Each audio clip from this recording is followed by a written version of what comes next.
আসসালামু আলাইকুম, স্বাগত বৈশাখী সংবাদে। আপনাদের সাথে আছি আমি ইশরাত জাহান। শুরুতেই জানিয়ে দিচ্ছি সংবাদ শিরোনাম। নানা আয়োজনে পালিত হচ্ছে বঙ্গবন্ধুর স্বদেশ প্রত্যাবর্তন দিবস। জনগণের আস্থা হারাচ্ছেন খালেদা, দাবি আওয়ামী লীগের। বিএনপি নেত্রীর কার্যালয়ে এখনো বাড়তি নিরাপত্তা। কুমিল্লায় রেল লাইন কেটেছে অবরোধকারীরা। চট্টগ্রামের সাথে সারা দেশের যোগাযোগ বন্ধ।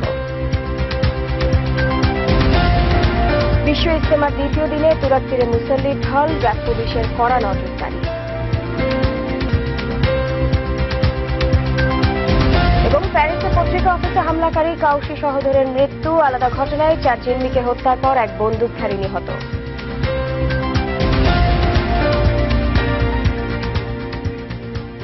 শুনছিলেন শিরোনাম।